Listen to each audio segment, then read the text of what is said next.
Hey, it's Kyle Meredith, host of the Kyle Meredith With podcast, presented by WFPK at WFPK.org and the Consequence Podcast Network. It's a series that puts the spotlight on iconic musicians and actors, inviting them to drop by and talk about their latest projects, whether it's albums, TV shows, films, or beyond. I'm going to say something I don't want to say. Here it goes. Without Spinal Tap, there is no Tenacious D. Whoa! Man!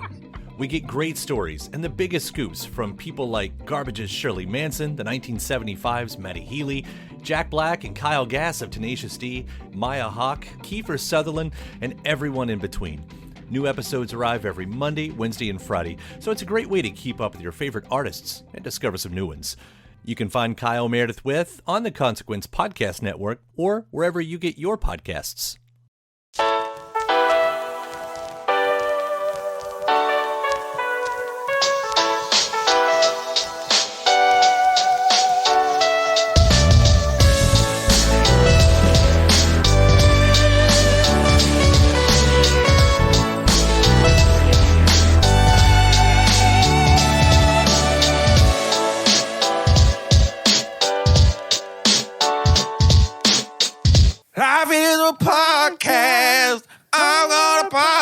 All day long.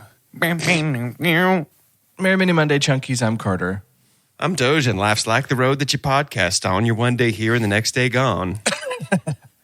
I'm Jordan, but I'm actually Gary LaVox. The real name of the guy who sings for Rascal Flatts. Don't you think if he was a podcaster, his name would be Gary LaPod, though? Yeah. Today's secret Gary word La Guitar. is He's a guitar player.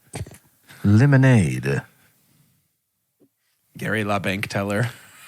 La Bank Teller. Guys, we've got a lot I think of the word of the day is probably Rascal Flats. No, it's definitely not. There's too much going on today that the word of the day is pretty obscure. I don't think you're going to say the word of the day. There's too much going on. I'm afraid to talk. 2 weeks ago, you forced us into it. I agree. It was forced. I apologize for that. No, you don't. Guys, I did. I just did. I will eventually. We have a jam-packed day, including our results of the Hunky Awards. That's right. It's Two-Tongue's version of the Oscars, which already feels better. We had the Oscars yesterday. A lot of people are saying it's better. Congratulations to all those winners that I'm sure won. We've got a lot of news. I'm speaking it into existence. Happy congratulations to every award Everything Everywhere All at Once was nominated for. Congratulations. You swept. Happy congrats to you guys. You swept. I want to start off our news section by talking about perhaps the biggest news in our podcast's history. Maybe. Yeah. It's certainly up there. It's way up there. It's like this and Melissa Joan Hart stealing our idea. Those are the two biggest things that have ever happened. And then Jesse Awuji reaching out to us was a big deal. My gosh, yes. It was a massive Our podcast deal. Is very successful. Doge, I want you to be the person to share this. Because it is one from whom you gain much knowledge and power. It is true. Go ahead and share with the world what happened to us just a few days ago. We received email correspondence the other day that at first glance, when I first saw this email come through, I was like, there's no way. This isn't real. This is somebody who is pulling a goof on us that it can't be possible. But it is possible. We've emailed back and forth a bit since then, and I can confirm that we have been in contact with the real Nick Riganas. King Nick. Believable. Nick is... I mean, does it feel appropriate to say a personal hero of ours? Yes. Yeah, of course. We read a Nick Riganas synopsis probably 70% of the time. He's a wordsmith. If there's a Nick Riganas synopsis available for the movie we're talking about, we're 100% choosing that every time. And this is going on, 5 years? Yeah. And it's not even a recent thing. Like, it's early on. And the reason he was so easy to find is, A, structurally, we read the synopsis for the movies that we're reviewing every week. And B, Nick is really, I think, inarguably the number one contributor of story plots. At least in our experience. He's almost done 8,000 Almost Golly, 8,000. Incredibly prolific, incredibly gifted writer. We had one of our members of our Discord reach out they found Nick through Pinterest and then connected us. Nick reached out to us through email. We've talked back and forth a bit. Pleased to report that Nick is the kindest person as well as the best synopsis writer on the internet. Guys, we're just super excited. I guess if you're in our Discord, you already know about this. We were talking about this when it happened earlier this week, but for all the rest of you, I think this is the moment where we kind of start to turn our noses up at you. We're a little too famous for you now. A little too good for you guys. Nick Riganas. We're a little too good for all you guys. We're friends with Nick now, so. With the Greek mystique. Sorry. Dude. It's not a mystery Nick's anymore. my friend now. Yeah, it's just phenomenal. I think a fun thing that you can do as a listener and as a fan of the podcast, if you're not, keep listening. Is You'll change. The next We'll time get you're you looking up We'll get the you next there. time you're looking up a movie on IMDb, I'm so confident that there's a high chance that you're gonna see Nick's work there on that front page. That just go look. Everything Everywhere All Guaranteed. at Once, the number one storyline on there. When you want to read that, when you scroll down and read that, it's Nick. It says the author right there, Nick Riganas. Unbelievable. And he's on top of his game. That was one of the most interesting things about the email correspondence with him is just how much work he's doing. Yeah. Yeah. Like, I know he's got another job, like for sure. But he commits so much time to giving us those sweet, juicy storylines. And I In think honor, the easy answer is because he's just cool, it seems like. It just seems like he's just cool. And just a good guy. Just a cool Yeah. guy. I'm into I it. will say our like kind of slogan right now is movie musings for mostly everyone. I think a close second would be fresh, witty, and genuinely entertaining, because that is something that Nick said about our show in Yes. the email. Maybe that'll be a piece of merch. Maybe That would just be a on quote. our like award season box art re-release. Yeah, once we re-release into theaters in like January to get people excited for us. Yes. So in honor of Nick reaching out to us, in the second half of this Mini Monday pod, we're going to play some Synops Us. Yes, please. And yeah, the spirit of Nick is with us and it's strong. He knows we exist. Like, that is crazy to me. Crazy to me. I want to share a bit of news that I thought was encouraging. I think we're going to talk about the Hunkies here in a little bit, and there's a lot of action. There's a lot of set pieces and characters from legitimate action movies that are coming up. Our podcast has been pretty action heavy, but there seems to be a touch of a renaissance in the world of just good action movies. Thank goodness. A testament to that is, I don't know if y'all have y'all heard of the London Action Festival? No. I started to read about this. It's only going to have its second year. So its second year has been confirmed, and it's going to be this year, right in the middle of the summer, right in the middle of an action-packed summer. And that's when it was last year.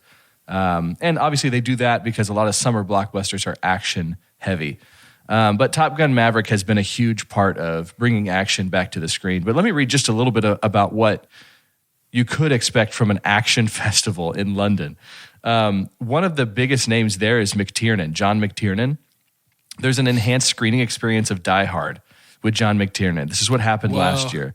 Then you watch, it was Jurassic World Dominion was also showing, but there's a VFX panel with Colin Trevorrow. That's cool. That's really cool.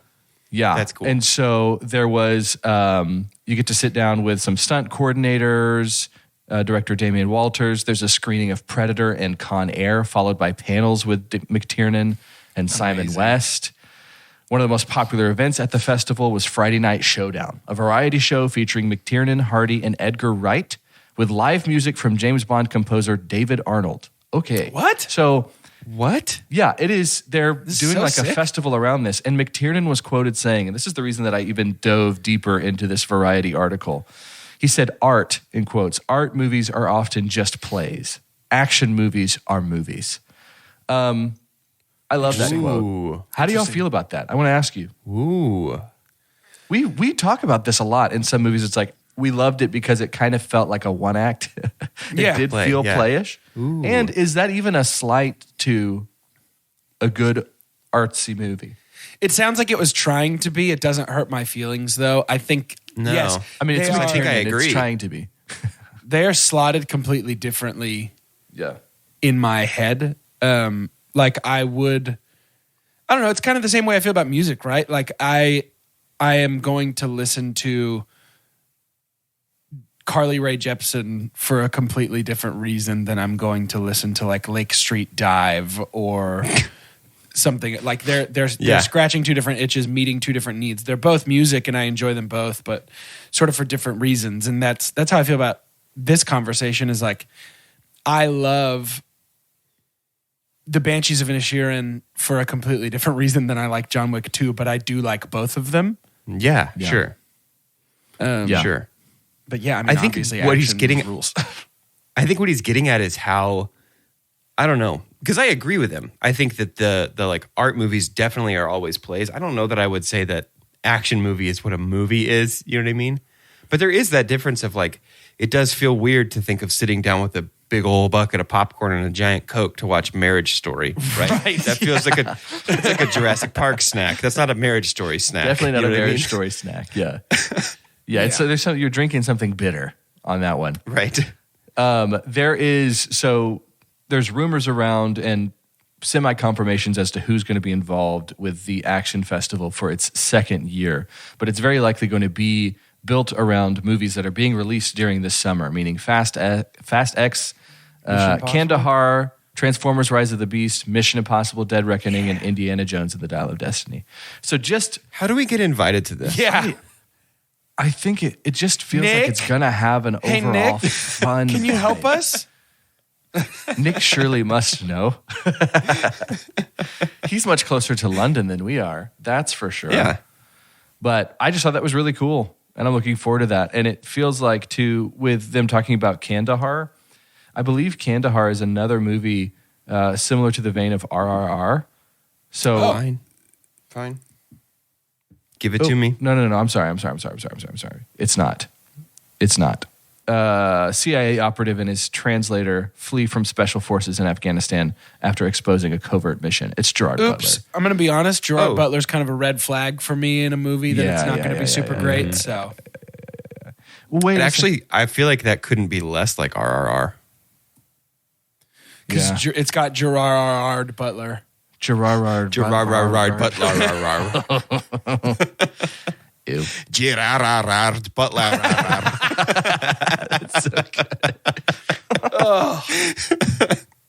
Yeah, that was Oh my gosh. And obviously I thought about that because we're in the midst of John Wick, which I watched John Wick 2 24 hours after we recorded John Wick. And then I went back and watched some more of it again just to make sure I had my memory fresh. We're going to have a heavy back half of this podcast. So let's go to ads. emotional. Let's go to ads. To my newborn baby boy, the day you arrived was one of the happiest days of my life. Right up there with the day I bought my RV from that guy on the internet and insured it with Progressive. What a deal. Just know, son, I'll always be here for you. And by here, I mean in the middle of absolutely nowhere. In my RV. Protect your baby with an RV policy from Progressive. Take as little as 4 minutes to see what you could save at Progressive.com. Progressive Casualty Insurance Company and Affiliates. Before we play Synopses in honor of our good friend Nick Riganas, I do here have the results of the Hunky Awards, our first ever Hunkies. And I feel like, I feel good about our 7 categories. You know, it's not too little, it's not too much. And I just feel like it was fun. It felt like it was fun for people. There was a handful of, so the way that the Hunkies began is the 3 of us came with recommendations in terms of what to add to the bill for the Hunkies. And there was a lot of our voting that was very close. There was a handful that was kind of a runaway, but that's good too. I think that can happen sometimes in the Oscars. Yeah. I mean, we saw that last night in the Oscars. So there was a few things that we were like, duh. That was obvious. Yeah. We start with our first to announce the winner here for the I Want to Touch It Award. This was our inanimate object that just stood out to us. We feel like inanimate objects without souls, were just like not getting enough credit in the movies. We needed to talk more about this. Our winner for this was The Puzzle Invitation from Glass Onion. Yeah. A Knives Out That's mystery. an incredibly cool prop. Yeah, we see it from the jump, from the very beginning of that movie. How can you not want to play with that? And it was a continued theme throughout. We saw some some of these invitations really took a beating. And so I'm glad that they're honored in this way with this award. Number 2 ended up being the final burger from the menu. Yeah. Which I know personally Chelsea had voted on. Yeah. It's just because we all want to eat it. I want to eat it. Yeah, that's probably even a different. It would have run away with a completely different. I made burgers the other day because I've been thinking about that burger since we saw the menu last fall. And so I did my own little mustard grilled In-N-Out style burgers here at home.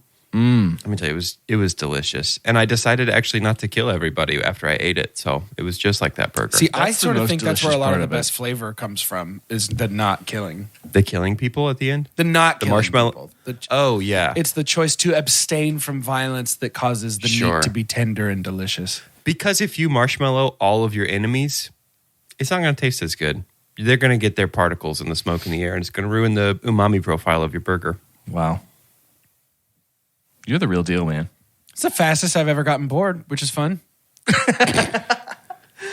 Our winner for the I'm Watching You. This could have been called Bone and Wing, but it wasn't. Doge.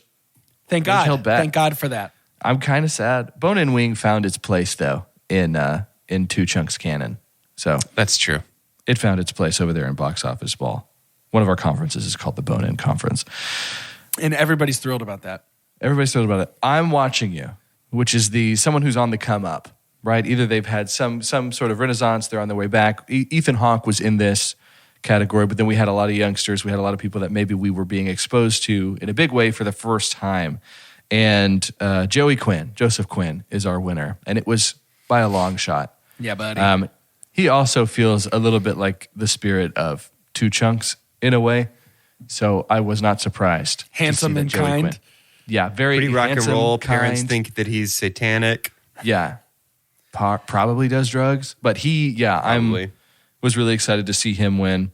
And then our favorite character. This was our favorite character in TV or film. This was really close. But inching There's 2 categories, just right? There's a favorite TV and a favorite movie. And a favorite movie. Sorry. Favorite in film. Our winner here, Waymond. As from he should everywhere. be. Waymond Wang, obviously. At once. Obviously. Benoit As he Blanc, should. very close. Yeah, sure. I would love to I get see that. those two in a room together, if I'm being honest. Our favorite TV character was another runaway. Joseph Quinn is just the darling of the first Hunkies ever, because Eddie Munson was voted by a long shot as the favorite television character of Joseph the year. Quinn himself taking home 2 of our beautiful golden statues tonight. I'm still gonna stand in the category there of Kim Wexler got robbed, but that's okay. Yeah, that's bound to happen. You can't be the Hunkies without Chris some Euron's controversy. trend of getting robbed. Yeah, no kidding. Got to have some controversy. No kidding. Our welcome Have to the y'all family seen the winner. video of Key and Jamie Lee Curtis just making each other cry in that interview? Yep. No. It is so good. They're on really a podcast talking about filming the movie, and they're just both making each other cry because of how much they love each other. And it felt like this cast, led by the Daniels, were just in love with each other. Like it was just such a that's what it sounds like, dude. Wonderful experience. There's that other clip of him presenting. I think it's maybe giving an acceptance speech. I think it might be at the SAG Awards. But he's basically giving most of his speech directly to Steven Spielberg, who was there because he was nominated for The Fabelmans. And he was just like, the first half of his speech was like, Steven, you took a chance on me when I was a kid, and I loved it. It changed my life. I thought I was done. And then he turns and he's like, the Daniels, you took a chance on me as an adult and brought me back and let me do it again. And like, just the whole speech is directly to those 2 people or 3 people, I guess. Mm-hmm. It's so sweet. He seems like the sweetest guy in the world. How do you reach out to somebody and just be like, Love you, man. I don't want to make it weird, just want to hug you. So whenever you can meet Yeah. up, meet up to just let me give you a quick hug and then we can part ways. Right. Yeah, and he isn't even being repetitive like with his awards, because sometimes when people win over and over, you kind of get and you almost feel like they're saving the heat for the Oscars. But everything that he's done has been super emotional, because he found out he was the very first like Asian actor to win. I think that was the SAG. This other one, I'm not sure what it was, but he's won everything. That's why it's hard for us, because it's all mixed up in our minds. He should. Yeah. Yeah. I mean, he's not losing. Our Welcome to the Family Award. This is one of the ones that I was most excited about when we were putting our heads together to come up with some of these categories. Welcome to the family simply means, who did we watch this year that we feel like should be in the Fast and Furious franchise? Yes. Not the actors, the actual characters. Let's pluck them out. Because listen, Vin has been doing this for 20 years. Just like he's just basically kind of added Aquaman to Fast and Furious. And I'm so excited for this. This feels like it's probably a steamroll is my guess. Yeah, possibly. Tangerine and Lemon. Yeah. One. Yeah. Wow. Well, how fun would that be to see these From two Bullet goons Train. Yep. They would start as bad guys and then Obviously. become, obviously, good guys. We called this, y'all, in the Fast X trailer. John Cena is clearly not a bad guy anymore. No. Of course. He's a good guy. No way. And Even thankfully, Dom was it a kind of bad looks like guy. they're letting him have some personality back. It seems like maybe they let him get some flavor back, Yeah, which what I a- appreciate. Yeah. What absolute boo-boo. Because Peacemaker and Serious boo-boo. Suicide? Suicide Squad. Yeah, Suicide that's the sequel Squad. to Zootopia. About all the animals, yeah. Oh, Lord have mercy. I'm going to move on. Our top moment of 2022 in movies and TV was the Top Gun Maverick test flight. All right, fair enough. Yeah.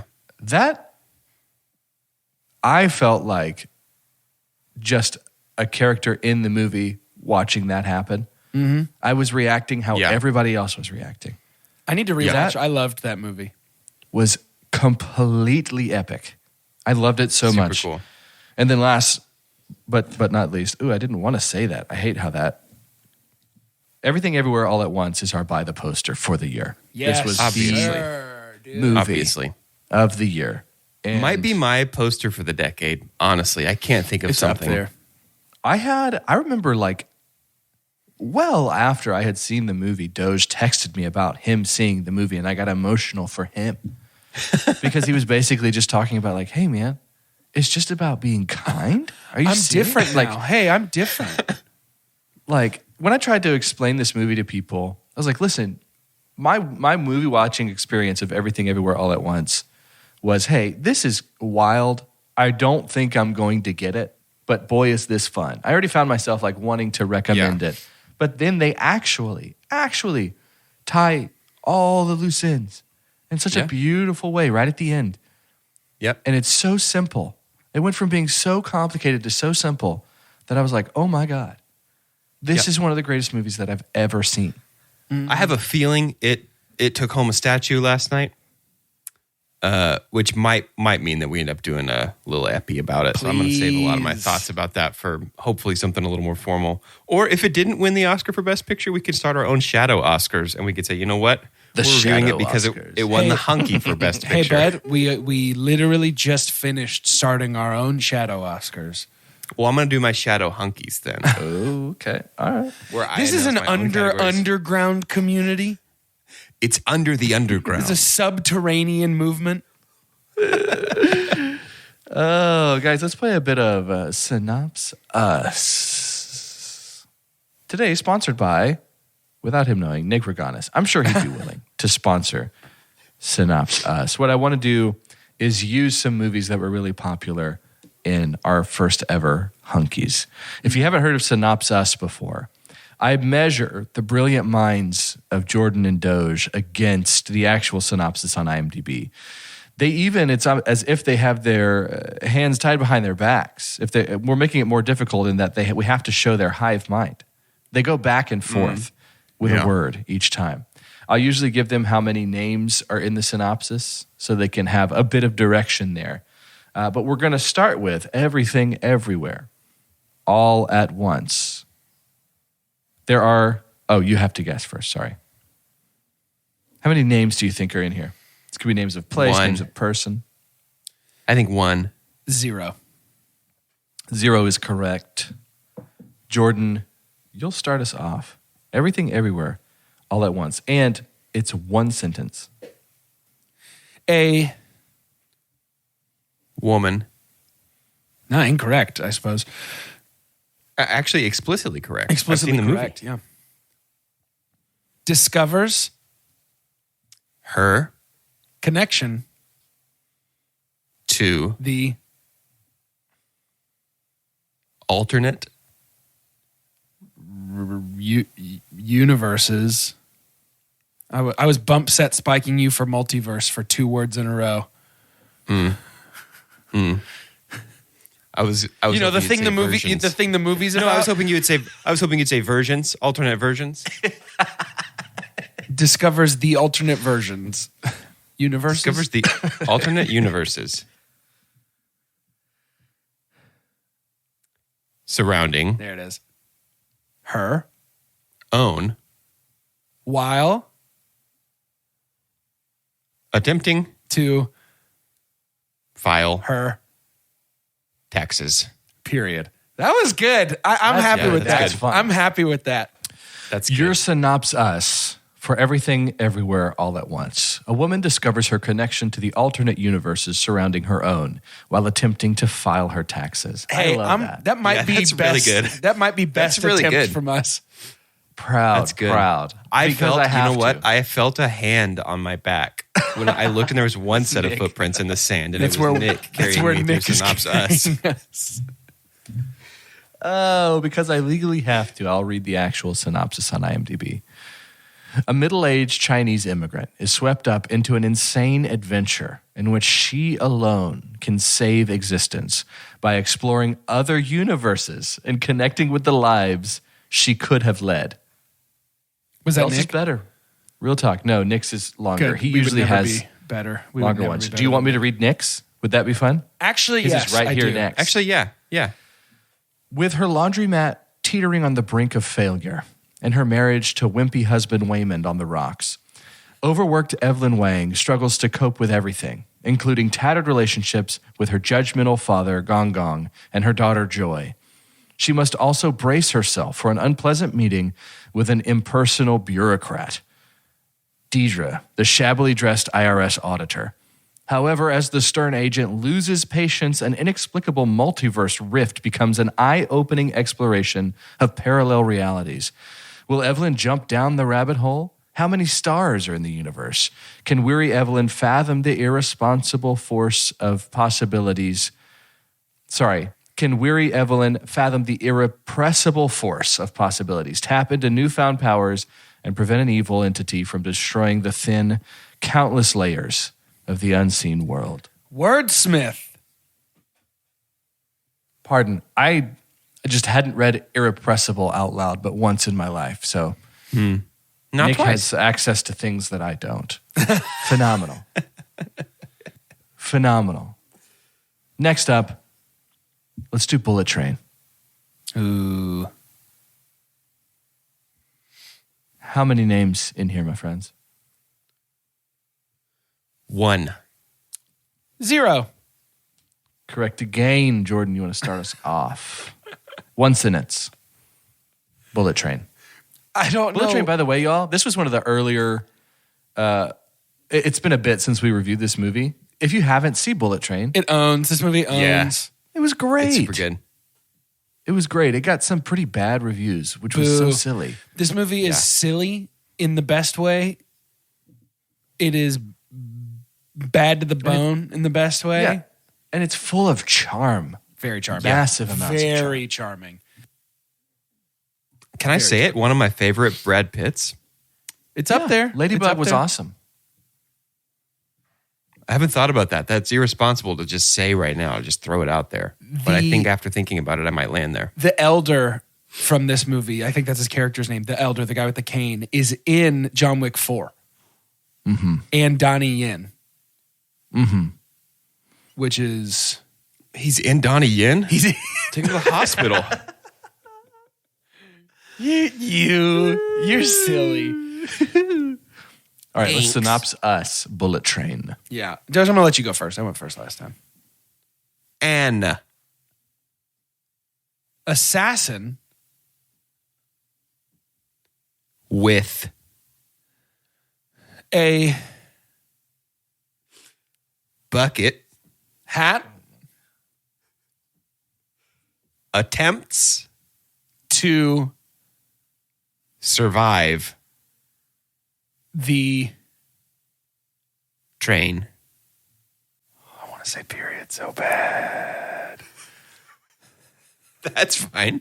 That's fine. I'd watch that movie if somebody was like, "What's it about?" An assassin with a bucket hat tries to survive the train. Sure. Train full Of bloodthirsty. assassins. And They have no mercy. period. I was trying to get you to say assassins without bucket hats. Oh, I was gonna try and work in bullet somewhere. I was gonna try and put bullet somewhere in. An assassin with a bucket hat attempts to survive the train full of bloodthirsty assassins, and they have no mercy. It's true, they don't. They don't. That's true. The That's actual true. synopsis, the other actual synopsis for Bullet Train. 5 assassins aboard a swiftly moving bullet train find out that their missions have something in common. Very That's good. actually Nick a had very one for good, this too. concise synopsis. I like that. We probably already read this, Nick Riganas. Guarantee we read the Nick Riganas on our Synopsis. episode about it. Yeah. I'm going to do it again. Yeah. Written by Nick Riganas. Experiencing unprecedented calmness thanks to newfound spiritual enlightenment, retired assassin Ladybug gets back in the game with a straightforward mission. Snatch an aluminum attaché case from a speedy Shinkansen train bound for Kyoto and return it to owner in one piece. Kyoto, sorry. However, there's always a catch to great-sounding deals. As 5 vicious hitmen vie for the same silver briefcase, hidden agendas get in the way, and everything that can go wrong will go wrong. Undoubtedly, Ladybug is a bad luck magnet. What awaits him at the end of the line? Nick. Great. Our Powerful. final synopsis for the day. And as we end today's episode, let's do Top Gun Maverick. How many names? 1. 2. 1 is correct. 3 for 3. Thought maybe goose or rooster or gooster. Correct name guesses. We got 1. Gooster sounds like slang for That'll be the sequel. a Top Gun gooch. Gooster. Oh no. Gooster does sound like somebody's downstairs, doesn't it? Yeah. Give me a second, dude. I just got hit in the gooster. You ever get kicked in the gooster while you're playing soccer? That sucks. You gotta go sit on the bench. When you It's slip not a off your Gooster bike unless seat. you have a full belly.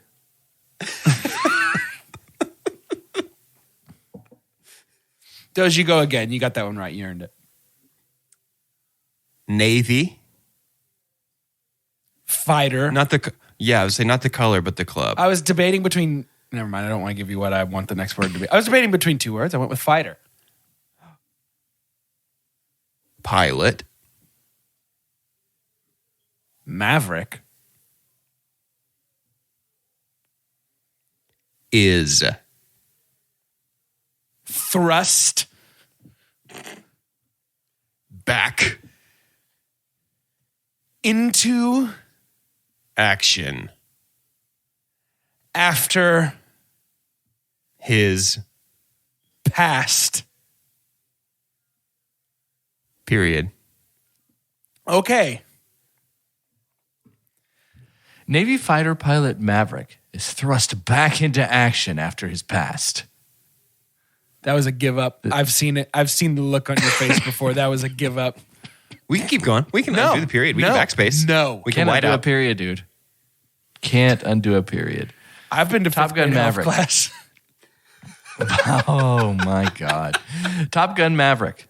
After 30 years, Maverick is still pushing the envelope as a top naval aviator, but must confront ghosts of his Naviator. past.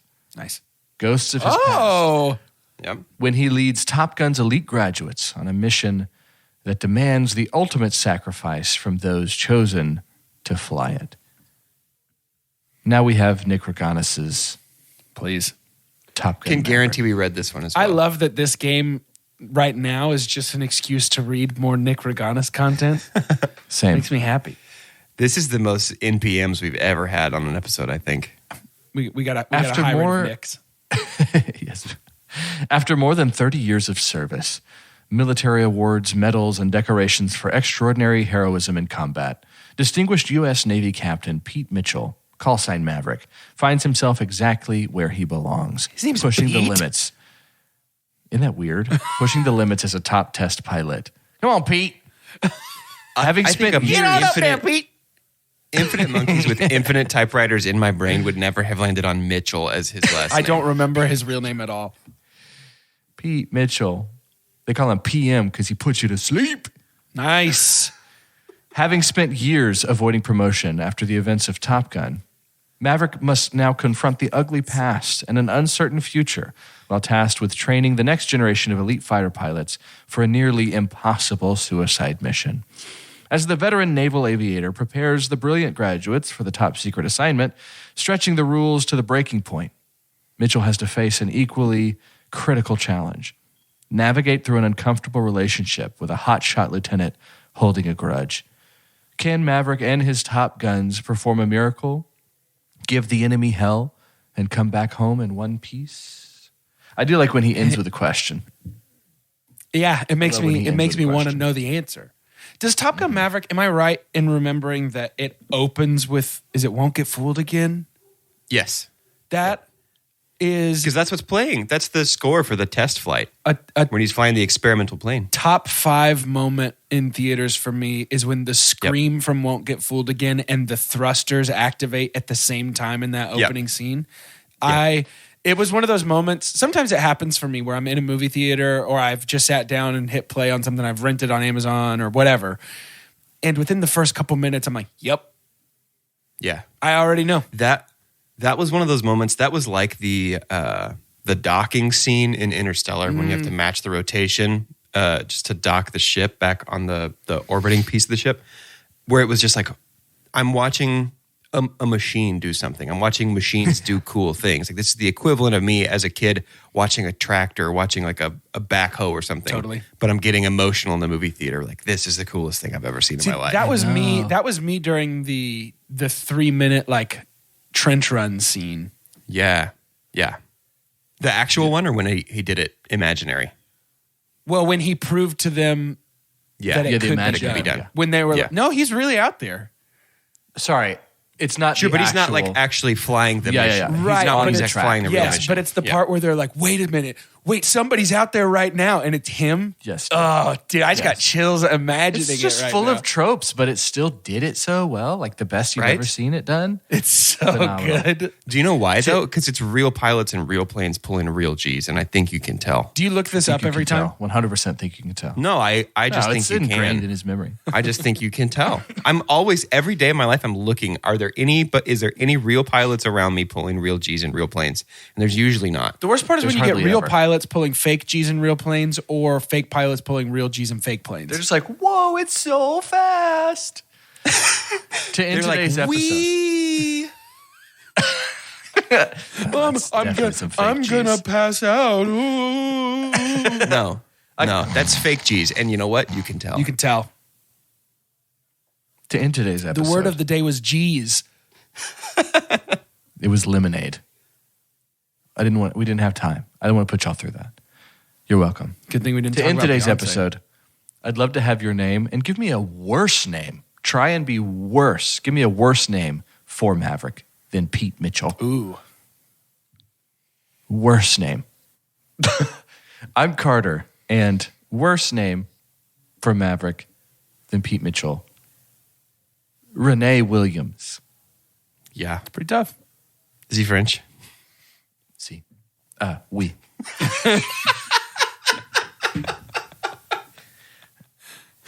Da. I'm Doge, and I think a bad real name for Maverick would be George R. Martin, because mostly it's already taken. We could say the third R stands for R plane, but still bad. I'm Jordan. You know what's funny is that Tom Cruise's name is better. It's So a Dominic much. Toretto It's a thing, better right? Like name. Vin Diesel is a better name for that character than Such a Dominic Toretto. better name. It's literally dude. diesel, dude. It's literally what makes Yeah. the car go. I'm gonna go with His real name is Mark Sinclair, so like that's not even like he wasn't born and his mom was like Vin. Diesel. It's already fake. It's already fake. I'm gonna go with Keith Brigglesby. Keith the Yeah. Speed.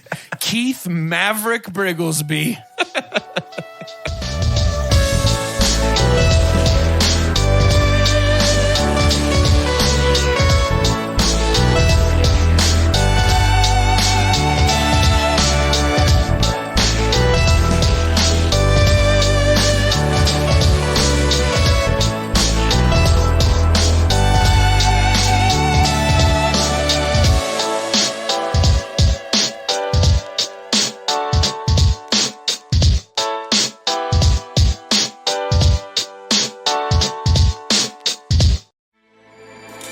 With everything you have on your plate, earning your degree online seems impossible. But at Grand Canyon University, we specialize in helping you fit a master's degree in nursing into your busy day. Achieve your goals with a plan and team behind you. Balance online coursework and in-person, local clinical, practicum, or immersion hours as you work towards graduation while leaving room for what matters. Find your purpose at Grand Canyon University.